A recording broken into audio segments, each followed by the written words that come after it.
안녕하세요.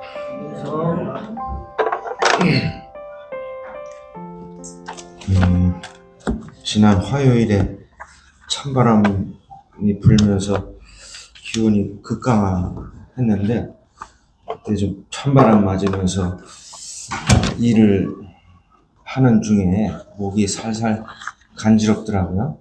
그래서 이제 이거 조심해야겠다 생각하고 이제 목을 보호하고 이랬는데도 불구하고 감기가 좀 걸려서 약간 목소리가 변성이 됐습니다. 이제 변성이 됐어도 똑같은 사람이니까 말씀드리는 지장이 없으실 겁니다. 지난 시간에 저희들이 성경에 나타난 이 비밀에 관한 이런 말씀을 좀 드렸는데 오늘 연이어서 말씀을 드리도록 하겠습니다. 우리들이 비밀이라는 이 단어를 떠오르면 그 비밀이라는 단어를 이렇게 떠올리면 뭔가 이렇게 은밀하게 행하는 일들 가운데 많은 사람이 알지 못하는 사실이라고 이렇게 생각할 수 있을지 몰라도 성경에서 말씀하신 이 비밀이라고 하는 단어의 개념은 전에는 알려지지 않았다가 하나님께서 때가 되었을 때에 그 하나님의 진리를 보여주시고 계시하신 이러한 사실을 비밀이라고 이렇게 말씀을 드릴 수가 있습니다.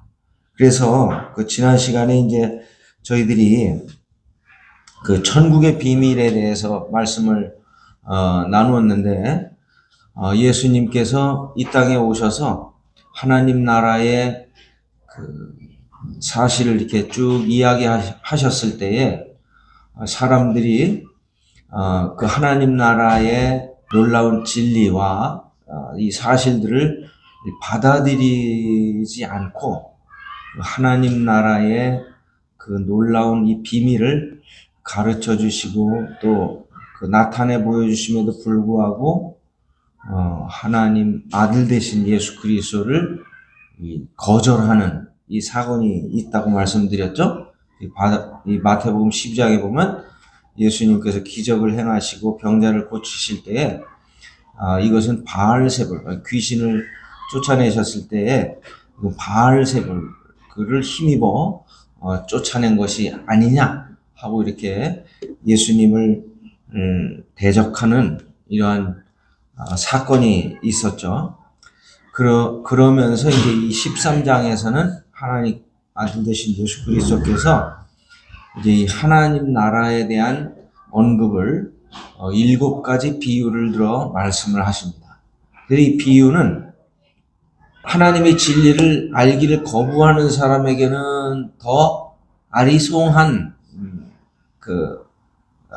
면으로 이렇게 빠져들어가게 될 뿐만 아니라 하나님을 믿고 하나님 나라의 진리를 알고자 하는 하나님의 자녀들에게는 이 더 명확하게 하나님 나라가 어떠한 나라인가 하는 것을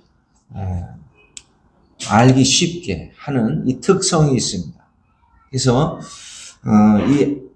오늘 이제 저희하고 같이 마태복음 13장을 한번 보시겠습니다. 마태복음 13장을 보시면 여기 7가지 비유의 내용들이 나오고 있습니다. 여기 3절부터 23절까지는 씨 뿌리는 비유. 잘 아시죠?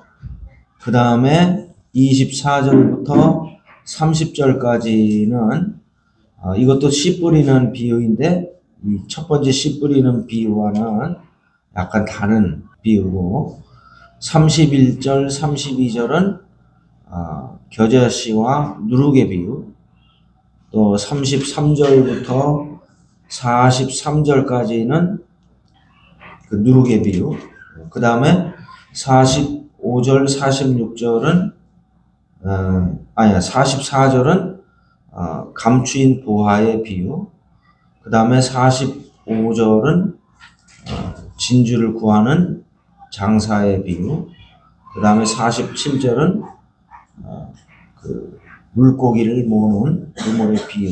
이렇게 해서 몇 가지인가요? 셋, 넷, 다섯, 여섯, 일곱 가지 맞죠? 네, 일곱 가지 비유 이렇게 말씀하시고 있습니다. 그래서 이러한 이 일곱 가지의 이 비유는 이 천국의 이 하나님 나라, 이 천국의 임시 형태에 대한 그 어떤 왕이 거절당함으로 말미암아 그 왕이 거절당한 때부터 왕이 다스리기 위해서 다시 오실 그때까지의 기간의 모습을 이렇게 말씀해 주신 거예요. 그래서 왕이 거절당하신 때가 언제예요? 결국 지금 12장에 거절당하셨지만 이제 예수님을 십자가에 유대인들과 종교인들이 합심해서 예수님을 거스리지 않습니까? 예수님을 거절하신 때부터 이제 그 왕이신 예수님이 다시 오시는 그때까지 이 기간에 하나님 나라의 모습을 이렇게 표현해 주신 거예요. 그래서 씨 뿌리는 비유를 볼 때에도 이 씨를 뿌리잖아요. 씨 뿌리는 사람 씨를 뿌리는데 어떤 사람은 그 마귀가 와서 바로 빼앗아가 버리고 어떤 사람은 잠깐 기쁨을 누리지만 그것을 금방 잊어버리고 또 어떤 사람은 그 세상의 그 염려와 재리의 유혹으로 인해서 그 하나님의 말씀에 열매를 맺지 못하고 또 어떤 사람은 그 좋은 땅에 뿌려져서 30배, 60배, 100배의 결실을 맺는 이런 그 결과를 우리에게 이제 보여주고 계신데 이것은 하나님 나라의 그 메시지를 선포하고 하나님께서 이 영생의 말씀을 이 세상 사람들에게 주실 때에 나타나는 이 반응을 볼 수가 있는 거예요. 우리들이 하나님 말씀을 들어도 똑같이 하나님 말씀을 듣는데도 불구하고 어떤 사람은 듣자마자 까먹는 사람이 있어요. 또 어떤 사람은 그때는 막 기뻐해요. 즐거워하고. 그런데 밖에 나가면 이제 그냥 없어져 버려요. 내가 오늘 무슨 말씀 들었지? 또 어떤 사람은 말씀은 듣긴 들어도 그 세상의 염려, 재리의 유혹 이런 것들 때문에 그 말씀을 빼앗기고 열매를 맺지 못해요. 우리가 말씀을 듣는다고 하는 것은 여기 씨 뿌리는 비유에서도 보면 알 수 있지만 반드시 결과가 수반되는 것입니다. 하나님 말씀은 생명의 말씀이고 그리고 이 영생의 말씀이기 때문에 여러분 생명이 있는 곳에는 반드시 뭐가 나타나죠? 또 다른 생명이 연출되게 돼 있어요. 우리들이 씨를 뿌림으로써 그 씨는 죽어서 없어지는 것 같지만 그 또 다른 생명의 씨앗들이 그냥 무수하게 많이 맺히듯이 우리들이 말씀을 듣는다고 하는 것은 이 말씀을 듣고 우리 심령의 기쁨만 얻는 것이 아닌 그 삶의 열매를 가져오게 돼 있는 거예요. 우리 삶에 열매가 없다면 그것은 지금 네 종류의 그 씨가 이렇게 뿌려졌을 때 씨가 뿌려졌을 때 네 종류의 결과를 가져오듯이 우리들도 어떠한 모습인가 생각을 해봐야죠. 우리 그리스도인들이 이 하나님 말씀을 들을 때 어떠한 열매를 맺을까요? 어떤 열매를 맺을 것 같아요? 네? 네, 여러 가지 열매가 있겠지만 구원받은 성도들이 하나님 말씀을 들을 때 삶이 변화가 되고 그리고 성령의 9가지 열매들이 열리게 되고, 그래서 전에는 막 화를 내고 분을 사귀지 못하고 그냥 육신의 행동대로 하지만, 이 우리 안에 계신 성령님께서 그 성령의 열매를 통해서 그 아름다운 하나님의 성품을 닮은 그 열매를 맺게 하세요. 저도 요새 그 겨울이라 이제 열풍기 떼는 일에 이제 이렇게 그 아주 힘들게 일을 하고 있는데, 이 사람 저 사람 그 요구를 하고 막 이러니까, 그리고 또 이제 그 자기 일을 먼저 해야 되니까 막 이제 서로 이해 충돌이 생기고, 그러면서 이제 제 마음 가운데도 이제 제 일을 도와주지 않는 것에 대해서 이제 막 불평하고 그랬는데, 어제 주님이 갑자기 시편 37편 1절 말씀을 생각나게 하시는 겁니다. 악인을 인하여 불평하지 말지어다. 뜨끔하면서 내가 왜 이 사람들 때문에 불평하고 원망을 하는가. 사실 주님이 일을 하면서 정말 섬세하게 저를 도와주시고 피할 길을 주시고, 또 일에 양이 많더라도 그걸 감당할 수 있는 지혜와 기회를 주셨는데, 제가 그런 것들은 잊어버리고 그 사람들에 한해서 왜 안 갖다 주는 거야? 그래서 막 불평을 했는데, 주님이 이제 시편 37편 1편을 딱 생각나게, 악인을 인하여 불평하지 말지어다, 불의한 자를 인하여 시기하지 말지어다.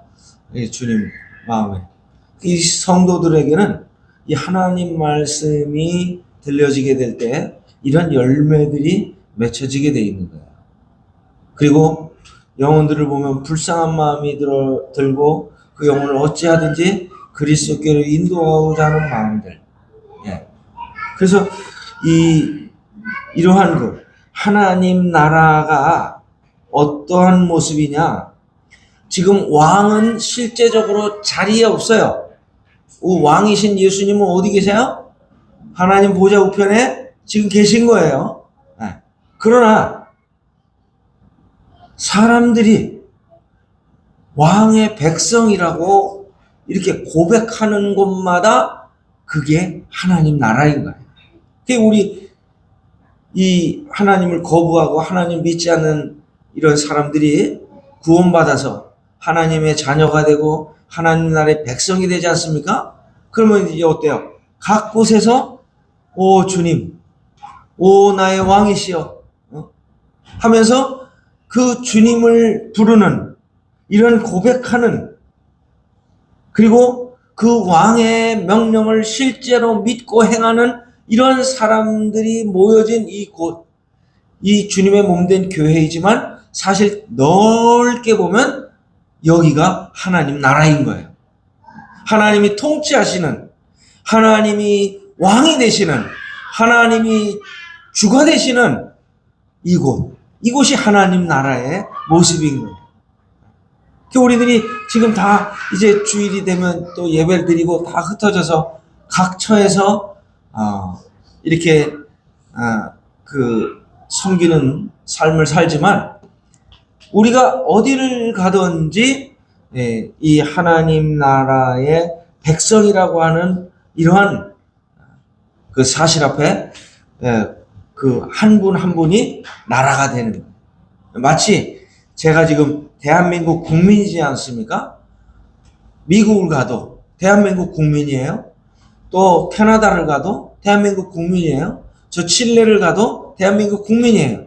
지금 주님의 몸된 교회를 우리가 이렇게 모여서 그리스도께서 사랑하신 교회의 모습으로 있지만, 우리가 어디를 가든지 간에 그 사람이 하나님 나라인 거예요. 아멘이십니까? 네. 하나님 나라인 거예요.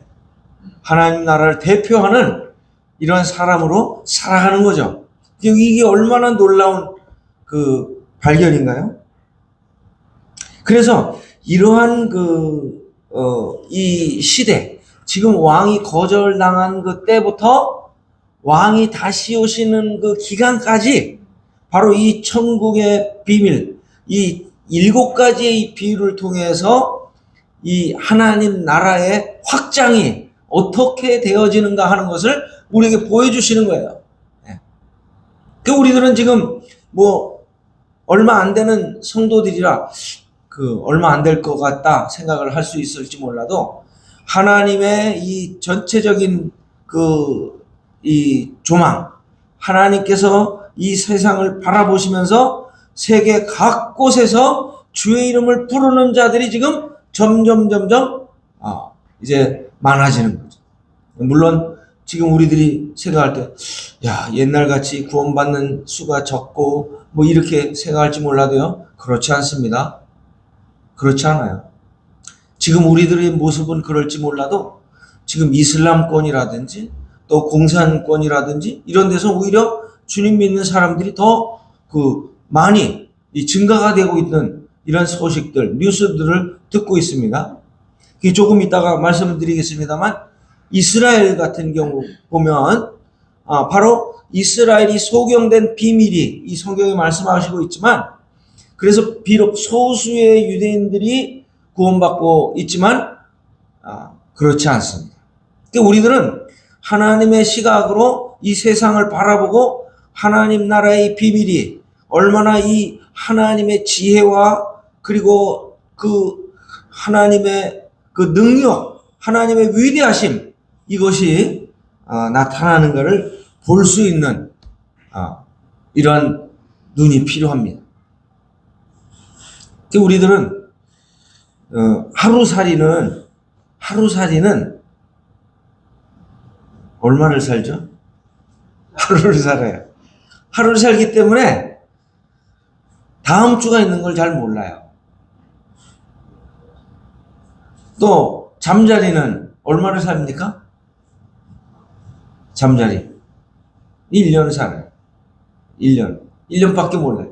1년 이상 그 기간을 몰라요. 우리 사람은 얼마를 삽니까? 성경에 보면 70여 강건은 80이라도 그 연수의 자랑은 수고와 슬픔뿐이라 말씀하셨는데, 지금 100세 시대에 이렇게 나오지 않아요.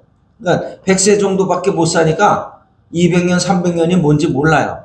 그런데 그리스도인은 뭘 압니까? 뭘 알아요? 그리스도인은 100년, 200년이 아니라, 아니, 뭐가 있어요? 얼만큼을 아냐 말이에요. 영원이야. 영원을 아는 거예요. 영원.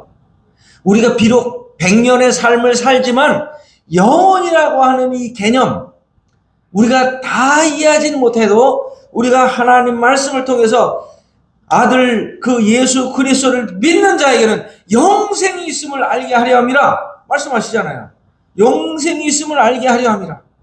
우리 그리스도인들은 비록 100년의 삶을 살면서도 뭘 바라보면서 사는 거예요? 영원한 삶을 바라보면서 살아가는 존재라는 거예요. 이게 얼마나 놀라운 거예요. 여러분, 이 사실에 여러분 감탄하지 않으면 간첩입니다. 우리들은 비록 짧은 생애를 살지만 영원한 이 세계가 있다고 하는 사실을 기억하고 믿고 받아들이고 살아가는 사람들이기 때문에 우리의 이 시각을 이 작은 하루살이 같은 잠자리 같은 시각으로 하나님의 일을 보시면 안 되는 거예요. 여러분, 믿음은 바라는 것들의 실상이요 보지 못하는 것들의 증거이기 때문에 우리들이 믿음으로 살아가는 자들로서 우리 뭐 하자 그러면 우리 이거밖에 없어요.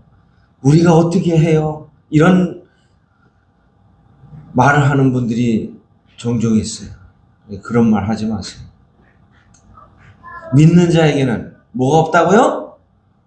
믿는 자에게는 뭐가 없어요? 능치 못할 일이 없는 겁니다. 할 수 있거든요. 무슨 말이냐? 믿는 자에게 능치 못할 일이 없다.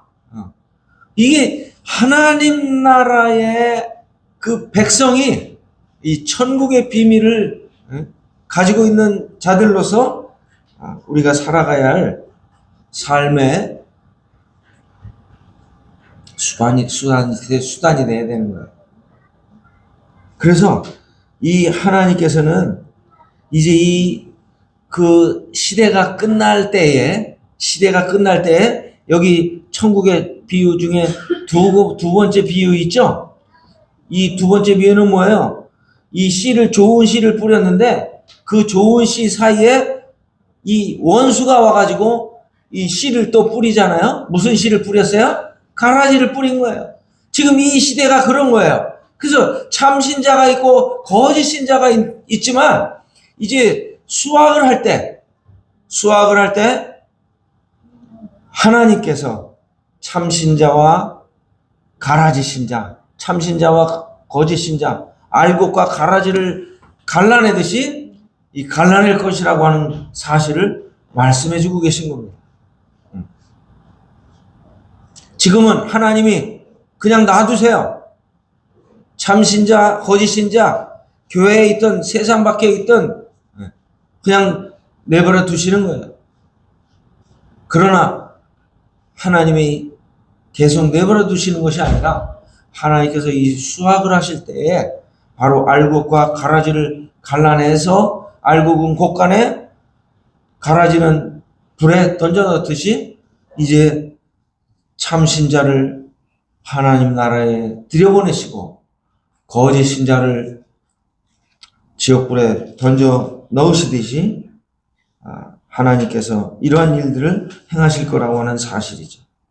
그래서 왕의 참 백성들은 천년 통치의 그 복을 누리면서 우리 주님의 몸된 교회는 주님과 함께 왕노릇할 뿐만 아니라 그리고 환난기 때에 구원받은 유대인들은 이제 천년왕국에 들어가서 하나님께서 우리 주님께서 직접 다스리시는 이런 낙원과 같은 정말 놀라운 그 은혜를 경험하게 될 것입니다.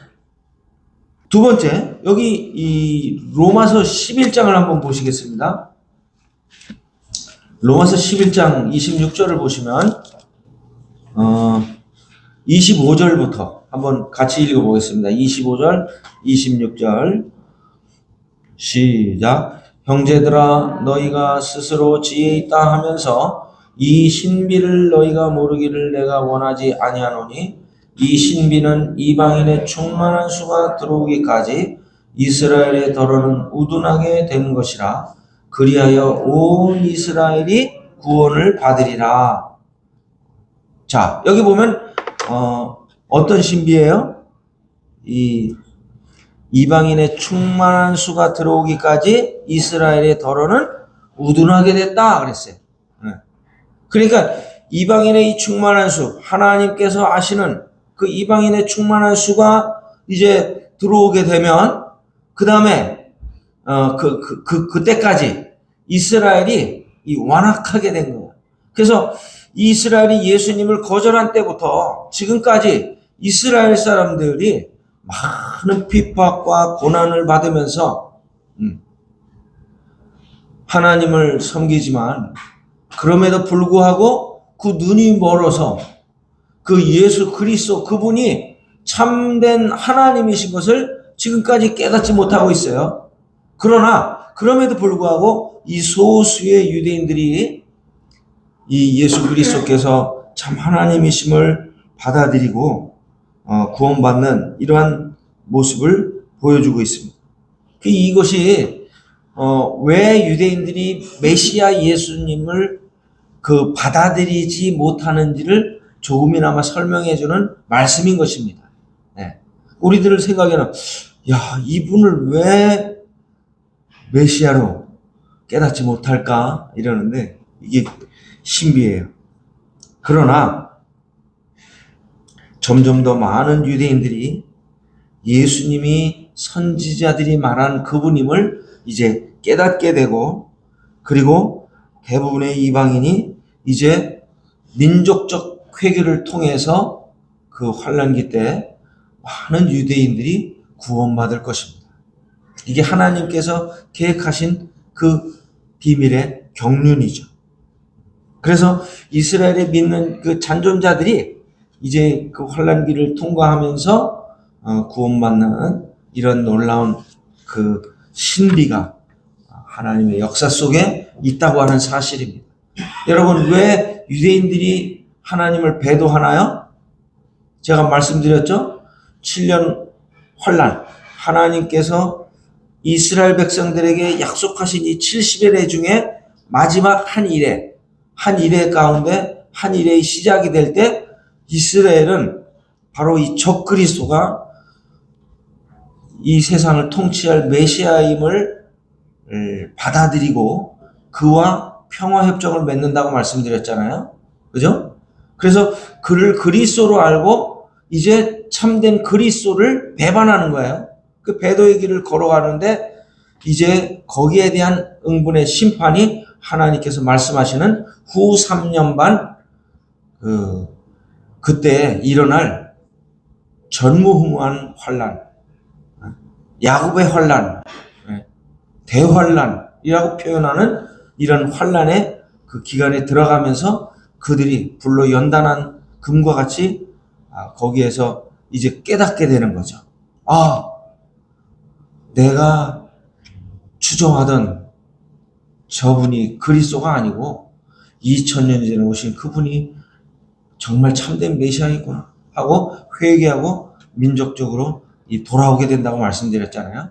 그래서 여기 이 이스라엘의 소경됨의 비밀은 참 이러한 그 하나님의 이 어떤 섭리, 이 경륜의 그 우리가 생각을 할 때 조금이나마 이해가 될 수 있어요. 그 다음에 우리가 잘 알고 있는 이 휴거도 비밀에 속하죠. 우리 고린도전서 15장을 한번 보시겠습니다. 51절, 52절. 자, 다 같이 한번 읽어보시겠습니다. 시작. 보라, 내가 너희에게 비밀을 말하노니 우리가 다 잠잘 것이 아니요 마지막 나팔의 순식간에 후련히 다 변화되리니 나팔 소리가 나매 죽은 자들이 썩지 아니할 것으로 다시 살아나고 우리도 변화되리라. 우리가 인류 역사를 보면 모든 인간은 다 죽는다는 사실을 인정하고 있지 않습니까? 그래서 누구나 다 죽는다고 알고 있었고 믿고 있었는데 사도 바울은 여기 죽지 않는다고 이야기를 하는 거예요. 이게 비밀이에요.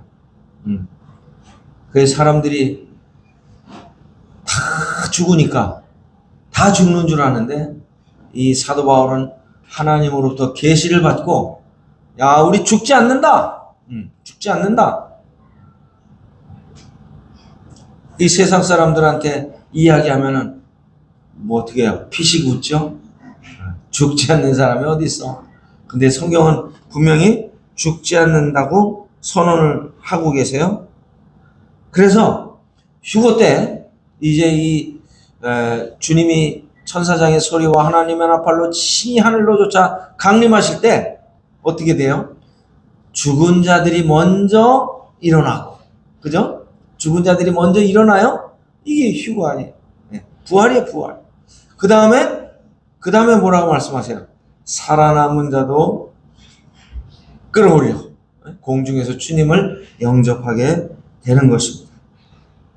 그래서 휴거 때 살아있는 자들은 죽지 않고 천국에 갈 것입니다. 이 놀라운 진리, 이 비밀이 성경에 선언되어 있는 것입니다. 그들은 바로 이 영화로운 몸으로 변화되는 거예요. 변화되는 거예요.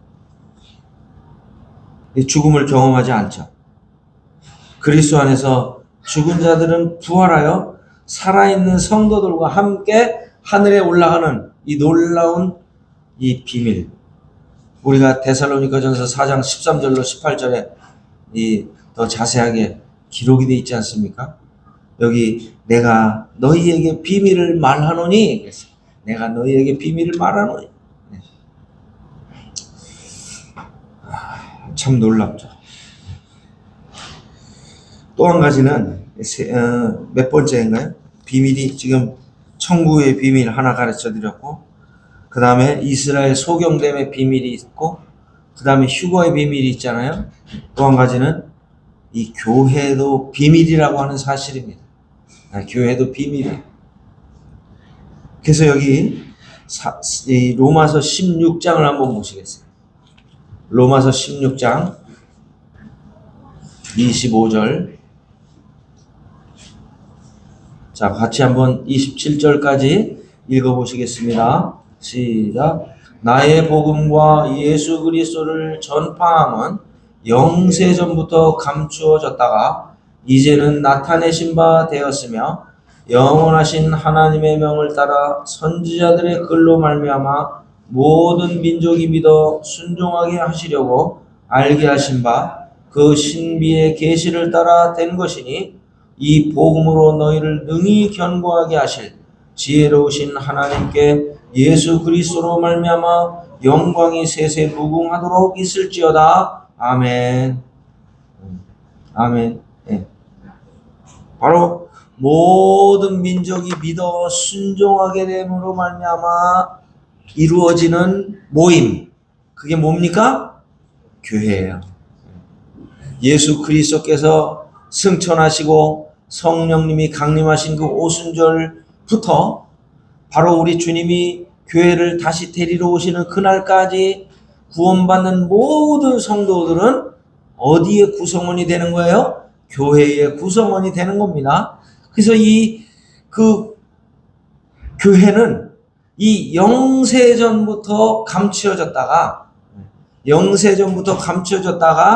이제 나타내신 바 된 하나님의 이 비밀이래요. 여기 에베소서 3장 5절에서도 이렇게 말씀하고 계신데, 에베소 3장 5절에 뭐라고 말씀하시냐? 이제 그의 거룩한 사도들과 선지자들에게 성령으로 나타내신 것 같이 어떻게 해요? 다른 세대에서는 사람의 아들들에게 알리지 아니하셨다. 참 얼마나 놀라운 거예요. 이 교회는 이 사도들과 선지자들에게 성령으로 나타내셨다는 거예요. 예. 이 사도들도 오순절 성령이 강림하시기 전까지는 이 교회가 어떠한 그 하나님의 계획 속에 있었는가를 잘 이해하지 못했어요. 그래서 교회라고 하는 단어가 제일 처음 언급된 말씀이 어디라고 말씀드렸어요? 마태복음 16장. 내가 이 반석 위에 교회를 세우리니, 이 반석 위에 교회를 세우리니 하실 때, 그때가 언제예요? 이 주님이 십자가에 돌아가시기 전 아닙니까? 아직도 미래의 사건이었어요. 그리고 그 말씀을 하시고 주님이 어떤 말씀 하시냐면, 인자가 고난을 당한 후에 사흘 만에 다시 살아나리라, 이 말씀을 하시고 이제 주님이 십자가에 돌아가시지 않습니까? 그리고 성령님이 이 120명의 성도들에게 임하시면서 이제 교회가 탄생되는 거죠. 이게 얼마나 하나님의 이 지혜와 그 비밀이 놀라운가 하는 거예요. 그래서 이 영세전부터 감춰졌던 비밀, 다른 세대에서는 알리지 아니하셨던 이 비밀, 사람의 아들들에게 알리지 아니하셨던 이 비밀을 바로 오늘 우리들에게 확연하게 보여주신 거예요.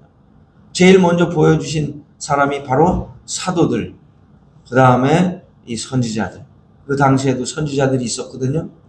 이 선지자들에게 보여주시고, 그리고 특별히 이 사도 바울에게 이 교회의 어떠함과 교회의 비밀들을 확 보여주신 거예요. 고린도전서 같은 경우를 보면 교회의 행정 이런 게 나오지 않습니까? 이 고린도전서가 없으면 교회를 어떻게 우리가 이루어 갖고 가야 할 거를 알 수가 없었을 거예요. 그런데 사도 바울에게 이러한 자세한 이 섬세한 면까지 가르쳐 주시면서 하나님의 교회에서 우리들이 어떻게 행해야 할 것을 가르쳐 주셨던 것입니다. 그런데 중요한 것은 이 비밀은 몇 가지 요소가 포함이 돼요. 첫 번째, 교회의 머리는 그리스도다. 이게 비밀이에요. 교회의 머리는 누구시라고요? 그리스도다. 골로새서 1장 18절에 나와 있습니다. 그래서 이 교회의 머리는 그리스도다. 그건 뭐예요? 교회의 머리는 그리스도라는 게 무슨 말이에요? 교회를 통치하시고 운영하시고 경영하시는 분은 누구시다? 사람이 아니라, 목사가 아니라, 장로가 아니라, 집사가 아니라, 돈 많은 부자가 아니라 바로 그리스도라는 거예요. 오늘날 교회라고 이렇게 이름을 붙여놓고 사람이 교회를 좌지우지하는 경우들이 얼마나 많이 있습니까? 이건 비밀이에요. 그리스도가 머리 대신 이 사실, 이건 비밀이에요. 두 번째, 모든 신자는 그 지체가 된다. 모든 신자는 그 지체가 된다. 그러니까 머리이신 그리스도와 지체된 성도들은 무슨 몸이에요? 한 몸이에요, 한 몸. 뗄래야 뗄 수 없는 한 몸인 거예요. 그래서 이게 참 이걸 발견한다고 하는 것은 교회를 다녀도 모르는 경우들이 많습니다. 교회를 다녀도 모르는 경우들이 많아요. 그래서 뭐 한마디 툭 하면 토라져가지고 나 교회 안 나올래. 이거는 이 비밀을 깨닫지 못한 거예요. 그래서 고린도전서 12장 13절에 보면 모든 신자가 지체가 되는 거예요. 그 다음에 또 한 가지는 뭐냐? 믿는 이방인이 믿는 유대인과 동일해요? 동일하지 않아요? 동일하죠. 네. 여기는 이제 차별이 있을 수가 없는 거예요. 그리스도께서 그들의 영광의 유일한 소망이시고, 그리고 유대인과 이방인의 오랜 적대감이 이 완전히 허물어진 곳이 어디예요? 교회예요. 그래서 그곳이 결정적으로 사도들에게 결정된 그 시간이 언제냐? 사도행전 15장의 말씀이에요. 그 전까지는 이방인이 하나님을 믿어도 율법을 지켜야 한다고 하는 이론이 팽배했어요. 그런데 15장의 사도들과 그 예루살렘에서 그 회의가 있은 후에 결정난 게 뭐예요? 예수 그리스도께 돌아오는 이 모든 이방인들은 우리와 함께 동일한 몸이라고 하는 사실을 천명한 그 회의거든요. 이 굉장히 중요한 회의죠. 그래서 에베소 3장 6절 아까 보셨죠? 여기 에베소 3장 6절 5절 아까 보셨죠? 6절 보시면 뭐라고 말씀하시나요? 6절 한번 같이 읽어보시겠어요? 이는 이방인들이 복음으로 말미암아 그리스도 예수 안에서 함께 상속자가 되고 함께 지체가 되고 함께 약속에 참여하는 자가 됨이라 그랬어요. 그래서 이전까지는 유대인들이 굉장한 우월감 속에 우리는 하나님의 택한 선민이다 이렇게 생각하고 있었는데, 이제는 이방인들도 그 약속에 참여한 자가 됐다는 거예요.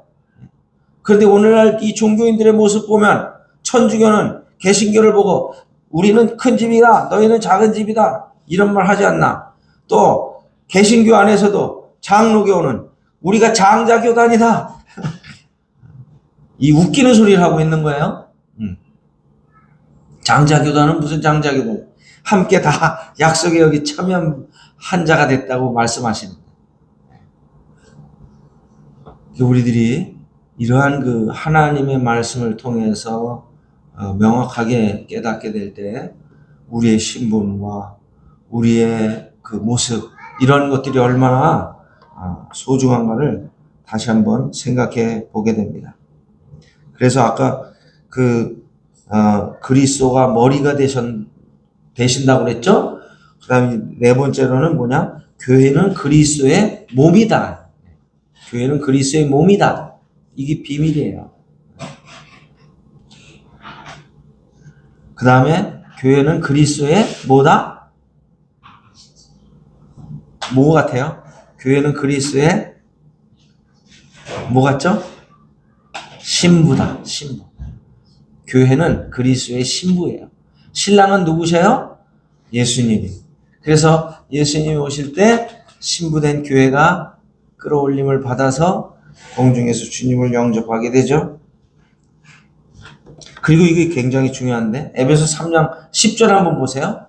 10절 보면 뭐라고 말씀하시나요? 이는 이제 교회로 말미암아 하늘에 있는 통치자들과 권세들에게 하나님의 각종 지혜를 알게 하려 하심이니. 그래서 교회는요, 하늘에 있는 정사라는 건 뭐예요? 천사들이거든요. 그리고 권세들에게 천사들에게 하나님의 이 지혜를 알게 하는 목적이 있는 겁니다. 이게 하나님의 이 놀라운 지혜가 이 교회 속에 나타나죠. 그 다음에 7번째로는 그리스도를 그리스도를 만물의 머리로 삼으시고 교회를 그의 신부로 이제 왕노릇하게 하시고 그의 영광을 영원토록 누리게 하시는 그 목적이 이 교회를 통해서 나타나게 되는 것입니다. 주님은 교회와 함께 영원토록 그 만유를 통치하시는 이것이 7번째 비밀에 나타나 있어요. 여러분, 이게 지금 7가지 비밀만 우리들이 명확하게 붙들고 있어도요, 우리들의 이 삶이 분명히 달라질 거라고 하는 사실입니다. 그래서 우리의 마음 가운데 참 주님의 이 신비, 교회의 신비를 참 저희들이 더 깊이 나중에 교제하는 시간이 되면 말씀을 좀 드리도록 하겠습니다. 특별히 우리 성도님들께서 에베소서를 깊이 묵상하시고 주님의 몸된 교회의 정체성 이것을 깨닫게 될 때 참 우리들도 온전한 또 하나님 기쁘시게 하는 이 삶을 살 줄로 믿습니다. 이 성경에 나타난 이 비밀들 계속 연이어서 다른 것들을 좀 다음 시간에 말씀드리도록 하겠습니다. 감사합니다.